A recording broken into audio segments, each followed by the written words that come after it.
If it's Thursday, President Biden is set to meet the press just hours from now in his first solo press conference since that disastrous debate. As more donors flee, allies defect, and officials inside his own campaign begin quietly assessing a Kamala Harris candidacy. Plus, we're days away from the Republican National Convention and the big reveal on who Trump's vice presidential pick will be, as the former president sharpens his attacks while also bracing for a potential shakeup on the Democratic ticket. And inflation cools more than expected in June, with prices falling for the first time since the pandemic began, raising the chances of an interest rate cut that could bring some economic relief to consumers and voters heading into November.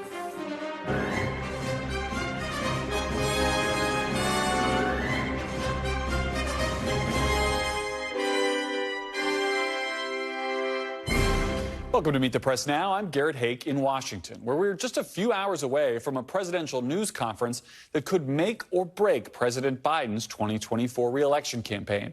This as NBC has new reporting that some of his own campaign officials don't think he can win, and that his campaign team is quietly assessing whether VP Harris would be a better choice. The president's upcoming solo press conference, his first in 8 months, will come as he wraps up a busy week of NATO meetings.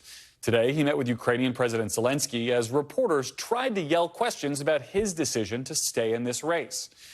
The Biden campaign itself is in survival mode. Sources tell NBC News that his fundraising has taken a major hit despite personal pleas to donors from the president himself. Meanwhile, several of President Joe Biden's closest allies, including 3 people who are directly involved in efforts to re-elect him, are telling NBC News they now see his chances of winning as 0. And NBC News has also confirmed the campaign is evaluating Vice President Harris's strength against Donald Trump, commissioning a new internal poll. Top campaign advisors met today with anxious Senate Democrats, some of whom are demanding the campaign present them with some kind of clear and viable path to victory. Only a few of those senators stopped to talk to cameras as they left the meeting. Do you feel comfortable, Senator Blumenthal, with where President Biden is in this race right now? I think that President Biden has to take the fight to Donald Trump, not just in one press conference tonight or a speech or a meeting. As the Democratic candidate, he has my support. I still have concerns because I need more of the data and analytics that show the path to victory in November. It was a good discussion. Did the president This all comes as many Democrats in both chambers are basically ignoring the president's repeated public statements that he's staying in the race. A not so subtle message that they would like him to revisit that decision. And as the president faces more Democratic defections, including the first senator, Vermont's Peter Welch, as well as 3 more House Democrats who are now joining a growing crowd calling for the president to withdraw. Here's what some of those who say the president should step aside told reporters earlier today. Ultimately, if he remains the nominee, isn't it harmful? I'm expressing my opinion. Ultimately, the president's going to have to make his own decision. It's a show me, not tell me issue, I think, for Americans. It's not so much about individual senators or members of Congress. His legacy is at stake now in terms of implementing the infrastructure, winning the war in Ukraine. I mean, his agenda for the next 6 months is overwhelming. And that's his legacy beyond trying to protect democracy. I think he would be better served to be able to concentrate on that. The country would be better off. No, look, it's getting late, but it's never too late to make do the right thing. Is there anything that the president could say in this press conference and another interview that would get you to have confidence in him? I'm not the one he has to convince. It's American people. Cross steps tell me it's going the wrong way. Amid it all, a new poll shows a largely static race, with the president and former president tied nationally 2 weeks after the debate. But if you look under the hood, there are clear frustrations and warning signs for the Biden campaign. 2/3 of voters say he should step aside following his debate performance, including more than half of Democrats and 3/4 of independents. Meanwhile, former President Trump has expanded his already sizable lead on questions of mental and physical fitness to do the job. NBC's Monica Alba joins me now from the White House. Ryan Nobles is on Capitol Hill, and senior national politics reporter Jonathan Allen joins me here on set. And Monica, I'll start with you. All eyes are on the White House, where we've seen folks calling tonight's press conference the biggest one of Biden's career. What do we know about the preparation that's gone into it and how he is viewing it tonight? Well, Garrett, it's almost like every appearance that Joe Biden is having these days is the biggest X of his career following that really poor debate performance, right? We were talking about that last week in terms of the network interview that he was going to be sitting down and doing, and in terms of that rally and in terms of some of the campaigning. But you're absolutely right that this news conference this evening is really absolutely critical when it comes to how Democrats and how others in his own party have discussed and assessed the president's own standing in terms of whether he will still be the Democratic nominee in November. Now, he says that he is pledging and committing to staying in the race, but his advisors are certainly preparing for this news conference with a very real, serious awareness of how important it could be. That said, they are trying to make the argument that it's not the only thing that people should be taking into consideration when they are trying to establish whether they should still support him or whether they should ask him to reconsider or whether they're calling on him to step aside, as we have seen now many Democrats do. And even if the president has been out there, he's been on the trail, he's been doing more events, he's trying to answer more questions, that's not really doing anything to stem the flow of these calls for him to reevaluate again whether he's the best candidate to take on Donald Trump. So they are preparing for this. They know that there will be news of day questions, but they're also really ready to face some really tough inquiries from my fellow reporters and colleagues in the White House press corps on the president's health, on the president's handling of all of this over the last couple of weeks, and certainly, of course, Garrett, on his path forward here. And Ryan, you've been talking to members of Congress about the president's path forward for the last couple of days. What's your sense? I know there was frustration today that the president himself didn't come talk to senators, who are probably the most core constituency that Joe Biden has. What are lawmakers looking for from the president tonight, and how important is it for him to do well to keep his standing within the elected base of his party as well going forward? You know, Garrett, I don't even know if it matters at this point. Today, there was almost a sense of resignation that I sensed from a lot of these members of Congress that I talked to. Yes, they said all the right things, that they need to see more data, they need to see more analytics. It didn't have the same level of urgency that it perhaps had a week ago. We've been asking these questions for the past 2 weeks. At no point in these conversations did it feel like the tide was turning in the president's direction.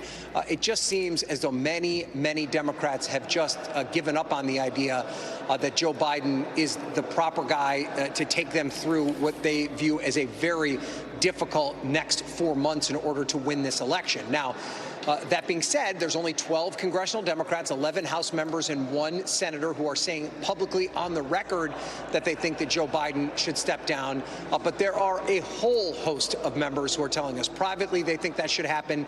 And then there's a whole nother universe of people that when you press them on whether or not Joe Biden should stay in the race, they offer all these caveats and they offer all these questions about whether or not it's possible and raise these concerns. That is not the formula for a winning campaign.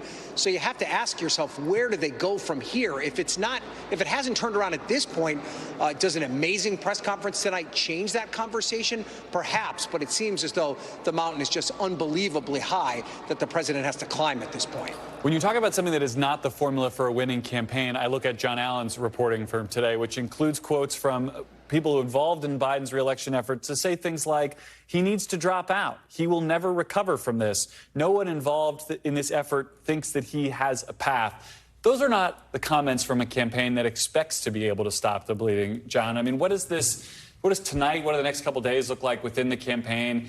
Can they stop the bleeding, even internally, to say we got to put up a good fight?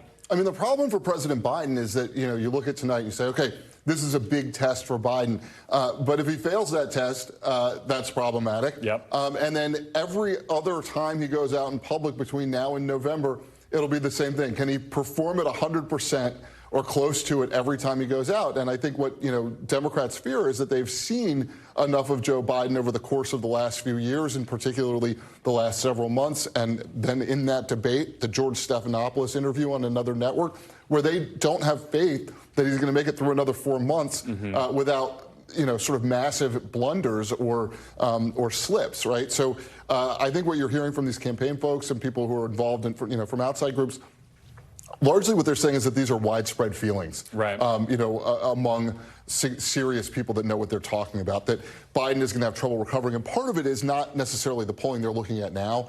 Part of it is that what they expect to see happen over the course of the next 4 months, like these test after test after test. Can he keep passing each of them? And then also what they're seeing with the donors. They're seeing money dry up, right? So between those two things, they're like, this is a disaster for Democrats. Not only do they see Biden losing, but they also see him taking down the House and Senate efforts. They see him taking down state legislative efforts and potentially ushering in a Trump mandate. We're during Olympic season here, so I think about this as like the Olympic hurdles now. He's not got to clear the first hurdle. He's got to clear every hurdle. It's not good enough to start clipping these things in the final heat. Talk to me about this internal polling of Kamala Harris up against Trump. Is that unusual for a campaign at this stage to be testing other names against a nominee? And what should that tell us about how the campaign is considering their options? At this stage, it's virtually unheard of, right? Campaigns test things all the time, right? Particularly who might be a better vice presidential candidate, or who might be a better surrogate for one candidate or another. But in this case, you can really only see two options for why the campaign would be testing Kamala Harris. One is to show Joe Biden that she has a better chance of beating Donald Trump than Joe Biden does in an effort by his own campaign to push him out, or probably more likely in an effort to make it clear to the public that Kamala Harris isn't as equipped to take on Donald Trump as Joe Biden is. I think that there's going to be a backlash. I've already talked to some people who have, close to the Biden world, who have said, look, if they are testing Kamala Harris in order to trash her to help Joe Biden stay alive, he is risking losing some of the support from the very base that has kept him afloat the last couple of weeks, the Congressional Black Caucus. Probably his most important supporters left. Monica, the president always likes to talk about the idea of if you're worried about how he's doing or what he's going to do next, watch me, he says, watch me. He's got a big job and he's going to keep doing it. What do the next couple of weeks look like? Are there RNCs next week? There's sort of opportunities here for him to make the kind of contrasts that are so central to his campaign. What are we going to see from the official side, the campaign side, if Joe Biden continues to try to go forward here? The way they conceived of next week, Garrett, would be your traditional counter-programming to your opposing, general convention. And, of course, what we're going to be seeing in Milwaukee, they want to be having all these different messages. So, of course, that shifted a little bit after the debate and as they were trying to design it. But there are already some events that are in place. So, for instance, on Monday, before he sits down with our colleague Lester Holt for that exclusive interview, which I think will also be a really important point and way for him to answer and address some of these concerns, he's going to be speaking about civil rights more generally and giving a broad, sweeping speech about democracy and its importance in Austin, Texas. And then he's going to be traveling to Nevada, where he's also then supposed to address some major groups and conventions over a couple of days. So he will actually be on the road out west while Republicans are gathering for their own convention. And that is really meant to demonstrate that he is still trying to talk to key voters and stakeholders. This has been a big message from the Biden re-election effort, that the pundits can say whatever they want and that the lawmakers can have their positions, but that when the president goes out and talks to some of the American people and voters who are going to be making these decisions, if he's still the nominee in November, he claims that those people still want him to be the candidate and to be in the race. So they're going to try to extend that to other places that he's traveled to, and that's why you're also going to see him travel to Michigan on Friday, tomorrow, which is significant, Garrett, after he wraps up this news conference tonight. He lost a House member from Michigan today, Hillary Scholten, who was one of those who came out and said she wouldn't support the campaign going forward. So, Jonathan, if we're talking about this on Monday, what are the next, if Joe Biden clears these next two hurdles, right? The press conference tonight, the Lester Holt interview on Monday, does the campaign's memo today indicate they really, is that really the viable path forward? Basically a three-state campaign, a blue wall campaign, or what are we going to see going forward after the next couple of weeks here? What was interesting about that campaign memo is they said, yes, we need to concentrate on these three blue wall states, which are basically the firewall for Democrats. But they also made the claim that they are still competitive in Arizona and Georgia and a bunch of other states that most Democrats have given up on. I think that everybody should tune into the Lester Holt interview on Monday and make their own judgments. All the viewers, please watch. But look, Biden is at this point almost down to family and paid staff. And as this reporting shows, some of the paid staff think it's time for him to hang it up. That's right, Ryan, almost down. I think of John Fetterman, maybe the last loudest voice on Capitol Hill defending Joe Biden. If the cavalry is going to come from elected Democrats to back up Joe Biden, is it going to be Fetterman and the CBC? Like, what? Give me that scenario. Who are his big defenders left, and who could help him turn this around among Democrats who do have a megaphone here in Washington?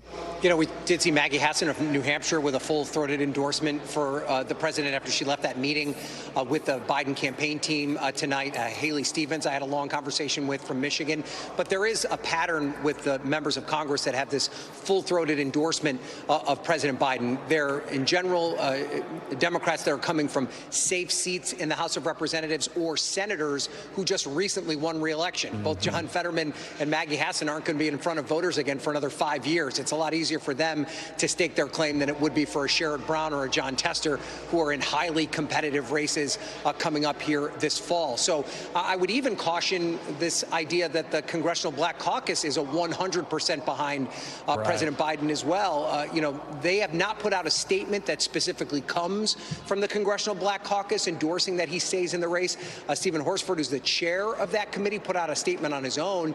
He told us today during a press gaggle that we should not read into that being the entire caucus, that the caucus is not a monolith, that each one of these members speaks for themselves. And I know from our own reporting that there is some concern within the Congressional Black Caucus about the path forward. So, you know, there really isn't an organized group of people that are specifically working right now to try and keep President Biden in the race. But at the same token, there also isn't an organized effort to push him out. That's part of the problem here, is that all these Democrats are going in a million different directions and have a million different ways how to get through this impasse. And we're basically all just stuck sitting here waiting, Garrett. Well, it certainly makes some appointment viewing tonight and on Monday. Ryan, Monica, Jonathan, thank you all for that great reporting. And tune in on Monday for the aforementioned Lester Holt exclusive sit-down interview with President Joe Biden. We'll have a preview on Nightly News, followed by the full unedited interview in a primetime special right here on NBC News Now. Coming up, President Biden is set to meet with Ukrainian President Zelensky as the U.S. and NATO allies announce new steps to strengthen ties with Kyiv and combat Russian aggression. I'll talk to a former ambassador to Russia straight ahead. But first, final preparations are underway for next week's Republican National Convention as former President Trump gets closer to naming his running mate. The latest from inside the Trump campaign is next. You're watching Meet the Press Now. Here's the good news. Welcome back. Well, Democrats are gearing up for what's next after President Biden's big press conference tonight. Republicans are preparing for their biggest event of the year, the upcoming Republican Convention. The festivities are set to kick off Monday in Milwaukee. And while we're still in the dark about most of the scheduled speakers, we do know Donald Trump will be speaking on the convention's final night, 1 week from today. And we also know that his vice presidential pick will have a prime speaking slot as well. We learned today that Donald Trump Jr. will be speaking right before Trump's running mate on Wednesday. But who that will be and when it will be announced, that's all unclear. Could the former president make the announcement while he's on the trail Saturday in Pennsylvania? Yeah, sure, maybe, but maybe not. Will he pick Doug Burgum, Marco Rubio, J.D. Vance? Yeah, sure, maybe, but maybe not. But before he gets to Pennsylvania or Milwaukee, NBC News confirms that former President Trump will meet with Hungarian leader Viktor Orban, who recently met with Russian leader Vladimir Putin. Joining me now to walk through all of this is my NBC News colleague on the Trump beat, Vaughn Hilliard. So, Vaughn, let's start on the Orban side of this. President Biden is making a big show of support for Ukraine today.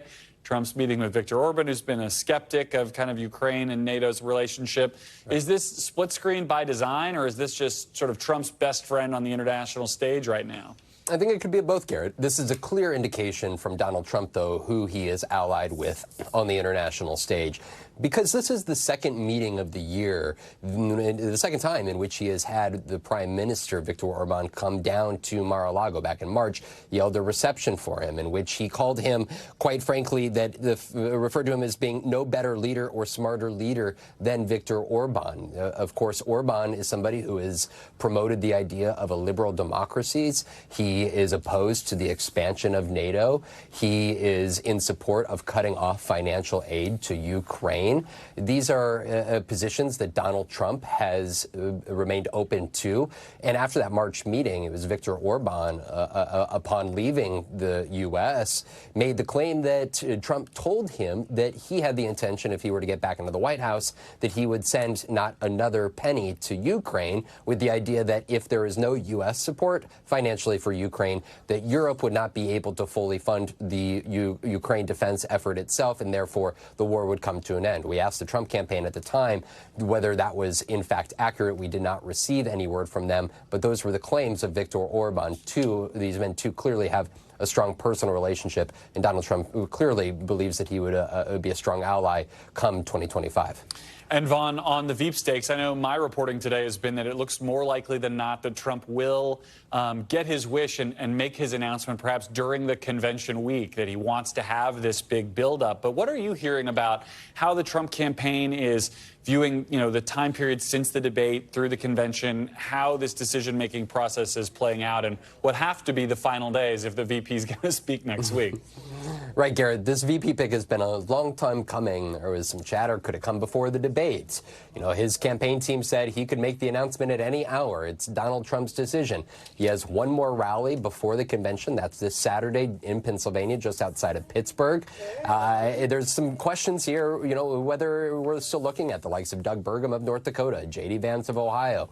Of course, Marco Rubio was at his Doral rally the other night. Notably, Donald Trump never invited him up to that stage yet. In a radio interview yesterday, he did remark that he is a popular figure, impressed by him and the fact that they're both from Florida, then potentially have some residency issues. That is not going to be an overcomplicating factor if you were to go that route. He commented just yesterday that J.D. Vance, he likes his beard, suggesting that it makes him look like Abraham Lincoln. And so really this is going to be Donald Trump's timeline. And in no way, I think, should we rule out a potential dark horse. At the same time, our colleague Henry Gomez is now reporting that Don Jr. is going to be the final speaker before the VP candidate takes the stage at the Republican convention next week. And of course, Don Jr. has a close relationship with J.D. Vance. They share some similar advisors, and they have struck up a cordial relationship over the last 2 years. So that could be a potential indicator. At the same time, of course, it is not unusual to have your child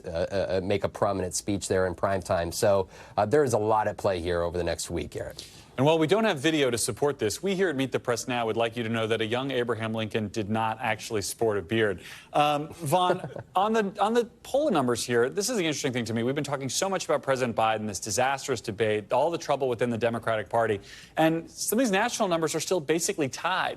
Is the Trump campaign concerned at all that despite how bad the last 2 weeks have been for Joe Biden, Donald Trump's still just pretty much right there in a neck-and-neck race?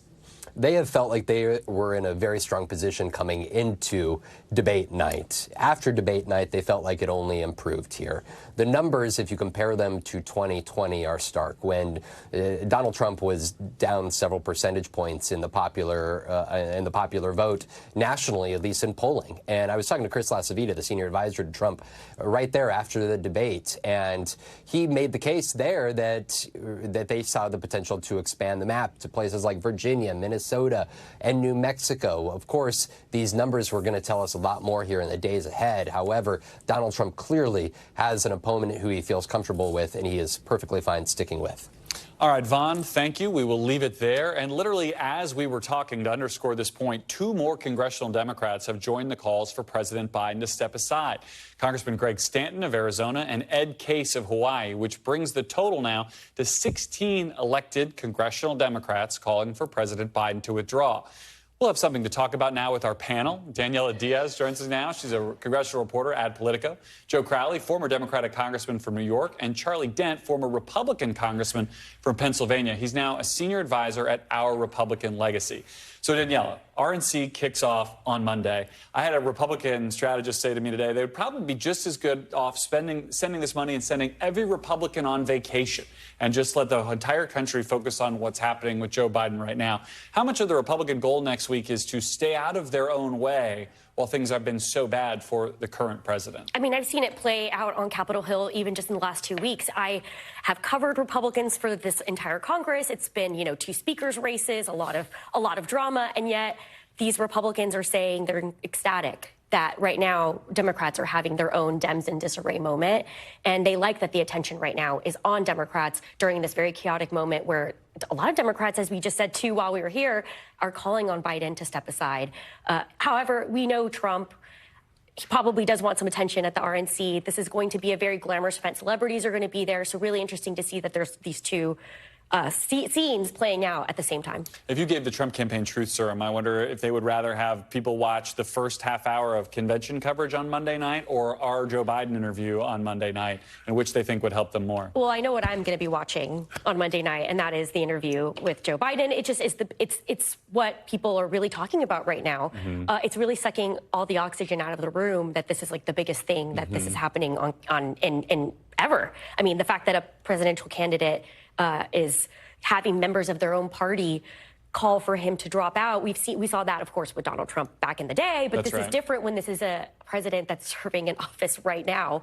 And for reasons that are, related to his age, it's just very notable for the Democratic Party to be going through this right now. Yeah, it wasn't all that long ago they were making comparisons of Joe Biden to LBJ for his legislative achievements, and now he might be facing a very different LBJ comparison. Congressman Crowley, what do you make of the makeup of the folks who are calling for the current president to step aside, this rebellion within the Democratic caucus against the current president? Before I say it, can't you see Trump, though, at the convention on the podium? And he says, and ladies and gentlemen, my pick for vice president is, and you'll find out right after this message from our sponsors. Absolutely. It is such an apprentice moment, So, look, I think what you see in terms of those folks, many of them are on the front line. And for the viewers, that's people who traditionally have more difficult elections where the population of that district is more balanced between Republicans, independents, and Democrats. And they have a much more tougher time getting reelected writ large. But you've also seen safe folks like Pete Welch is not going to lose a reelection. You have. You've seen some of that as well. But for the most part, the people that came out were the frontliners. Look, the president still enjoys tremendous support amongst the Black caucus, amongst the Hispanic caucus, and amongst most members of Congress at the moment, at least publicly. And, until that changes, I think it's pretty much still status quo. It's a rare situation here, Congressman, where it does seem like the Republican Party is far more rallied around their nominee, all his problems notwithstanding, than what the current president is facing right now. I mean, I know how fractious it was with Donald Trump as your president in the early part of 2017, I guess. But what do you see the comparisons here about how hard it is to wrangle this party together behind ostensibly the man who's in charge of it? Well, Republicans have a challenge right now. They're having their Schadenfreude moment. They're delighting in the misery of the Democrats. Sure. But I think they also recognize that Donald Trump is not in the best position to capitalize on the Democratic misery. You just showed that polling where Donald Trump is a known entity. His unfavorables are so high. He's got a very low ceiling. And I've often said, over 40% of the voters would, vote for a cadaver and blue fluid rather than Donald Trump. And that's the problem that they've got right now is that Trump is, he comes with his own liabilities. So that said, he still is in a good position to win. And I happen to think that the Republicans want to keep Joe Biden in as the nominee as long as they can because they see him as deeply wounded. I want to come back to that in a minute, but I'm curious because you jogged my thought process on this. Is there a bit of a trap element here for Donald Trump walking into the Republican convention next week? He is not at his best when he gets overconfident. Right. I mean, if he thinks he's got this thing sewn up, do you anticipate the risk that he will be too Trumpy for the Biden skeptical voters out there who might say, I just don't know how, I'm not with Joe Biden anymore. Can I test the waters? Can I talk myself into voting for Donald Trump? Well, whoever is advising Donald Trump should be advising him to be as normal as possible. That is, to be measured, to be careful. I mean, in the debate where, he ostensibly did better, even though he lied a lot, he didn't melt down. I mean, he was a bit more controlled. And I suspect they're going to be advising him to remain controlled because I think as an alternative to Joe Biden, they're going to want somebody who's not out there frothing at the mouth, which Trump is often known to do. So the less he says, the better. And Congressman, the other folks who might be considering an alternative to Joe Biden or the Biden campaign, based on our reporting, that they're doing this polling on whether Kamala Harris performs much better. I asked John this question, but I'm curious from your perspective as well. How unusual is it to do polling like that? I know presidential campaigns test lots of things. And what does that tell you about the Biden campaign's real view of the race, where they're spending their money versus what they're saying out loud? Well, I think you have a lot. This is a time for information gathering. And it's happening at the DCCC, it's happening at the DSCC, and it's happening at the White House. I think they're testing a lot of messages to see just what the parameters are, where the president is right now, and what those other options, not that they're looking for it, but what potentially could be out there, I think is what they're looking for, just that information gathering. I want to play some of what Kamala Harris had to say on the trail today. Speaking of information gathering, we should consider this information about how she's campaigning even as we speak. Listen. The past few days have been a reminder that running for president of the United States is never easy, nor should it be. But one thing we know about our president, Joe Biden, is that he is a fighter. He is a fighter. And he is the first to say, when you get knocked down, you get back up. You see the vice president being, I think, a very effective communicator there on behalf of her boss. Should we expect to see more of her regardless, Daniela? I mean, she's the point person on the signature issue for Democrats in this election, abortion and reproductive freedom. I mean, if you all remember, right after that debate, everyone's shocked. We all saw the same debate that Thursday. She was the first person in an interview defending Joe Biden, and she got praised for a lot of what she said. And it seems like she's doing the best job, the best surrogate for her boss to promote him and try to assure voters, should he not drop out, that he is the person that will lead them to victory to keep the White House in November. It seems that that's what the White House is going to continue to do. Pretty interesting that she was campaigning with Governor Roy Cooper when Roy Cooper has been floated as a potential vice presidential candidate for her should Joe Biden drop out. This is all rumors at this point, but it's very interesting to see her at this role and that they continue to put her out there because she is his best surrogate. I love the idea that we're just going to be doing Veep stakes forever from one party or the other for the remainder of time. Congressman, on the information gathering, I think the next big data point in all of this will be this press conference tonight, and I'll ask you kind of both about this. Depending on how he does, I mean, an average performance, a kick-the-can performance, how much harder does that make it for Democrats going forward if we end up in sort of a zombie campaign here where you're just looking for the next press conference or interview or opportunity to reassess the Biden candidacy? I think that has already begun, that process, and it's not going to stop, unfortunately, for the president. I love Joe Biden. I'm supportive of Joe Biden. I want him to be successful. I want the country to be successful. The one thing I do know about Joe Biden... Do you think he's the strongest Democrat to run right now? I think the president believes he is. But I will say this, though. I think, that's not a yes. Well, no, right now I think he is. Okay. I think he is right now. All right. But I will say this.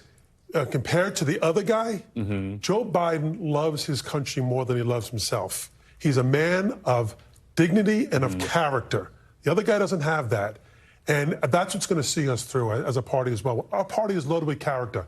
Unfortunately, on this side, they're lacking that right now. Congressman Dent, we're seeing this map potentially shrink dramatically if Joe Biden does stay in. Pennsylvania could be the key to the whole thing. Donald Trump's going to be there Saturday. Joe Biden's been there more than he's been in any other swing state. How do you see your former constituents viewing Joe Biden in this moment and going forward? What does he need to do to keep people like Joe Crowley here in the tent in Pennsylvania? Well, before this debate, I said that most voters thought that one of the candidates was too old and one was too dangerous. The debate validated that and amplified that. But I think right now that Joe Biden has a problem in Pennsylvania. That many of these so-called swing voters, these people who Biden hadn't made the sale on, they're not going to come to him now. And I think that you're going to see Trump's numbers actually improve a bit in Pennsylvania, just on the margins. Just because Biden's not able to close the deal. And, you know, I did my Jersey Shore test last weekend, and everywhere I went, that whole Jersey Shore is populated with Pennsylvanians at that time of year, 4th of July.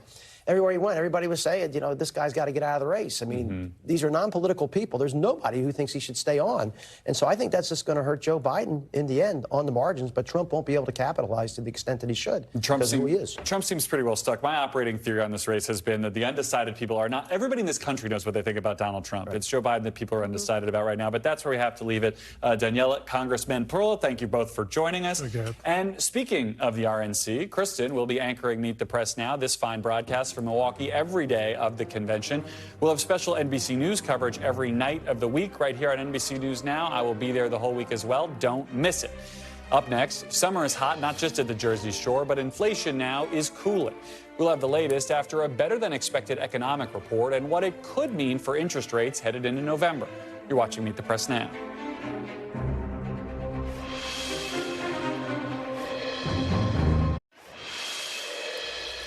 Welcome back. For the first time since the pandemic, prices for consumers did not go up. They went down, albeit ever so slightly.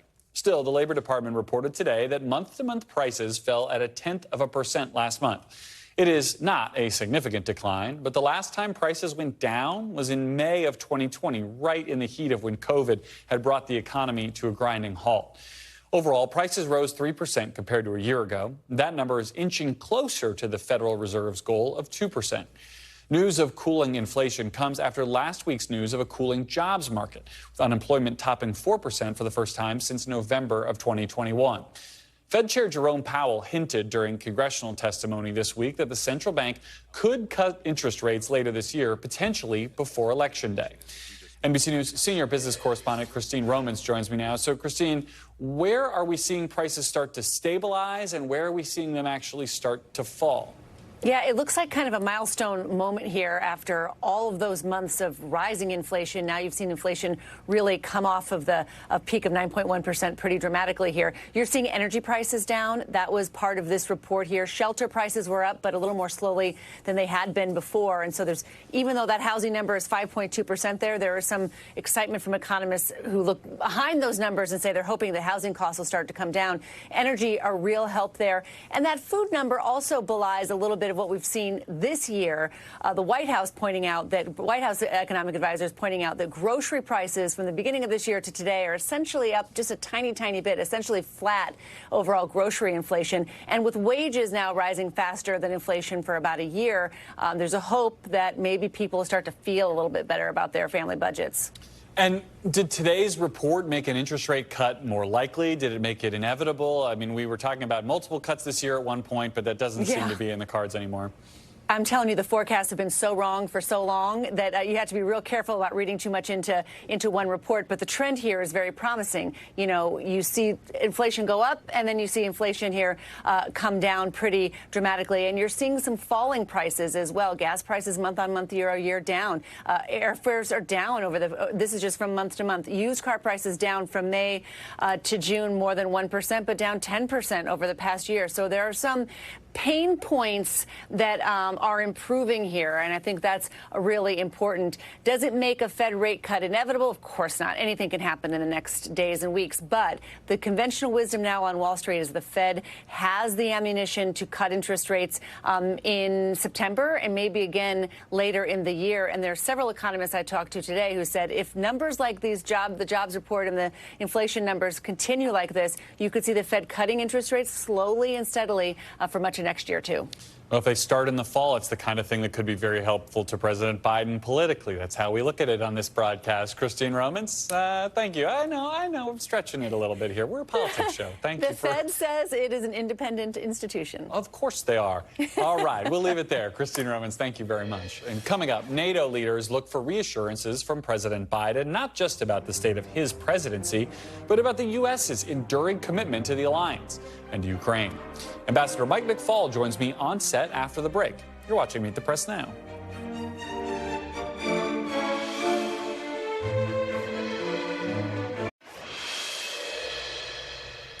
Welcome back. Even during a moment of political weakness for President Biden, the NATO alliance is looking to project strength, announcing new measures to counter the threat posed by Russia and further boost Ukraine's capabilities. Earlier today, President Biden met with President Zelensky, where he touted progress on the battlefield to defend key cities and announced a new security assistance package. This afternoon, NATO leaders are holding a meeting on Ukraine after promising a, quote, irreversible path to join the alliance. But some allies are growing increasingly worried about what would happen if these new commitments if Donald Trump were to return to the White House. The former president has said he could end the war in Ukraine in a day before he even retook the Oval Office, and on the campaign trail has made comments about letting Russia do, quote, whatever it wants to NATO countries who aren't meeting their defense obligations. Joining me on set is Michael McFaul, former U.S. Ambassador to Russia and an NBC News international affairs analyst. Ambassador, I want to start with something you wrote in an op-ed in Foreign Policy last week. You write, clearly Putin is waiting to see if Trump will win the November U.S. presidential election, calculating with good reason that he will get a much better deal under Trump, including U.S. recognition of his illegal annexation of Ukrainian territory. But even if Biden is reelected, the prospects for a complete liberation of Ukraine from Russian occupation are fading. So if the possibility of a complete liberation are fading, how does this war end, assuming it ends not with a negotiation under a Trump administration, but how can this war end, or are we looking at the possibility of a forever war here in Europe? Will end very differently depending on who is the next president of the United States, as you just intimated. If Mr. Trump is reelected, he can end it in a day by forcing capitulation, right? And that's what the Ukrainians are very nervous about. If President Biden is reelected, I don't want to say we don't know how to predict wars. I think we need to be very careful about that. In year 3 or 4... Can I ask it this way? I mean, can Ukraine still win in any meaningful way? It seems they seem very, very stuck at this point. Depends on how you look at the glass, half empty or half full. I think they've already won. Remember what we were talking about when Putin invaded? Sure. Russian soldiers were going to be in downtown Kiev. Completely was going to be subjugated. They were going to become a vassal state of Russia. Russia was going to demilitarize Ukraine and keep them out of NATO. He's failed on all those objectives. Remember that. Zelensky's still president. They're more militarized than ever before. They've liberated 50% of their territory, and they're closer to NATO than ever before, which has been on display today. They weren't having these kind of summits. That all said, it's hard to move people out. It's hard to move soldiers out of defensive places. Right. They've experienced that. They had a big setback when they lost 6 months of fighting time because of our delays.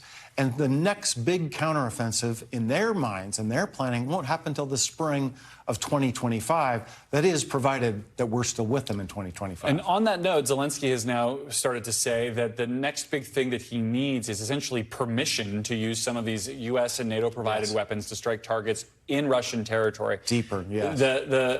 The Americans and other countries have suggested that's not the way we want to go, but we've also seen this White House slow walk other things that we have ultimately turned around and given the Ukrainians, be they tanks or air defense systems or longer range missiles. What is the likelihood that we ultimately end up giving Zelensky the green light he's asking for here? I certainly hope that's the case. I know that's what the Ukrainians most of all wanted in their visit here in Washington at this summit. It hasn't happened yet.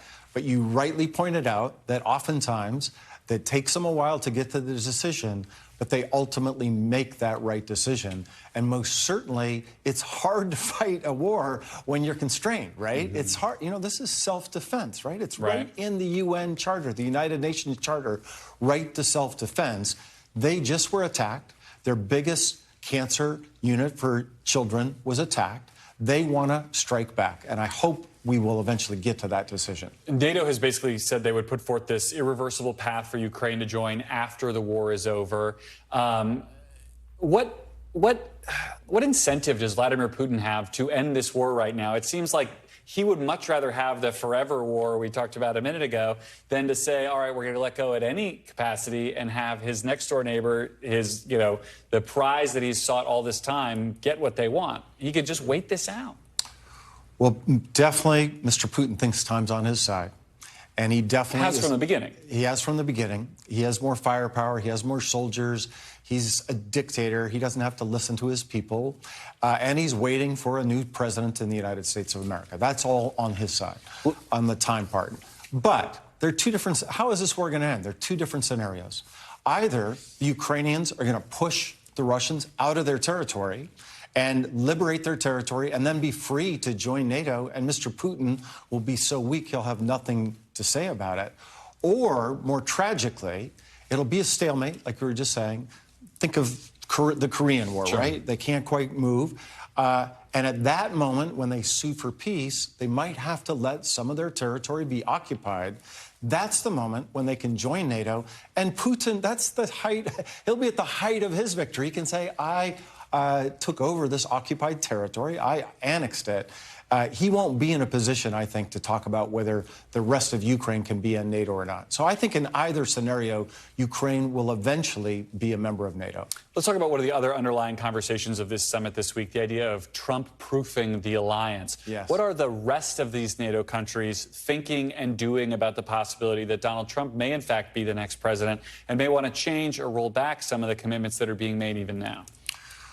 Well, everybody's talking about our elections, right? On the sidelines, every single government official I've seen at this summit, that's all they talk about. And they have to make plans for that eventuality, including, by the way, the Ukrainian government. They're all making those plans.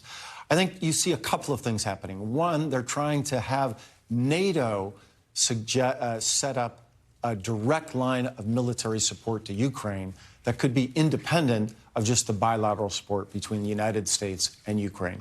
And two, they're trying to lock in long-term military and economic commitments that will be harder to roll back. And number three, with respect to Ukraine in particular, when the whole NATO organization, all the allies vote to say this is irreversible, what can only reverse that is if they all vote together to reverse it. And that, I think, is another way to Trump-proof this new commitment to Ukraine. Very interesting stuff, Ambassador. We have to leave it there. Thank you for coming in and for your expertise. And still to come, jury deliberations are set to start tomorrow in Senator Bob Menendez's federal corruption trial after nearly 2 months of testimony. We are live outside the courthouse next. You're watching Meet the Press Now.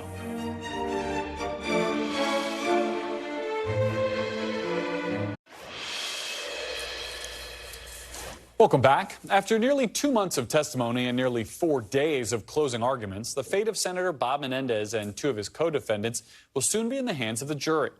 Closing arguments wrapped up today in the New Jersey Democrats' federal corruption trial in New York. The judge told jurors they'll begin deliberating tomorrow. Prosecutors accused Menendez and his wife Nadine of accepting hundreds of thousands of dollars in bribes in exchange for promises of official acts in his role as a senator. The FBI says it found these large sums of cash and gold bars during a search of the couple's home in 2022. Both Menendezes have pleaded not guilty. NBC News law enforcement and intelligence correspondent Tom Winter joins me now from outside the federal courthouse in Manhattan. So, Tom, we've gotten to this point in fits and starts. What's actually happening inside the courthouse right now?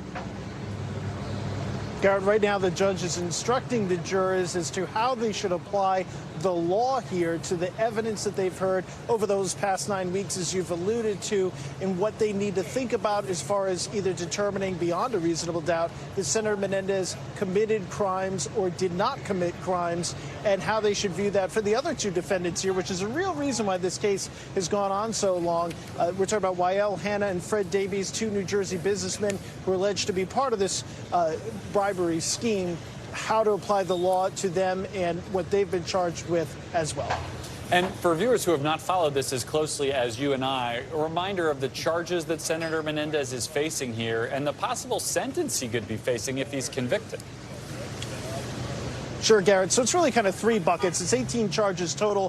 The first one is tied to this bribery scheme, and it's several bribery schemes involving Wael Hannah, involving Fred Davies, involving Jose Uribe, who's another person who was initially charged, later pleaded guilty and cooperated and testified in this case. The second bucket has to do with work that federal prosecutors say he did on behalf of a foreign government, Egypt, and in Qatar, and the work he did for them in violation of the Foreign Agents Registration Act and as a foreign agent. So that's column number 2. And then the third column is obstruction of justice, when he allegedly had his attorneys walk into the U.S. Attorney's Office here and assert things that were not true. And so he's being charged with obstruction of justice along those lines. The maximum sentences here could put the senator in jail for decades, effectively, wow. Garrett.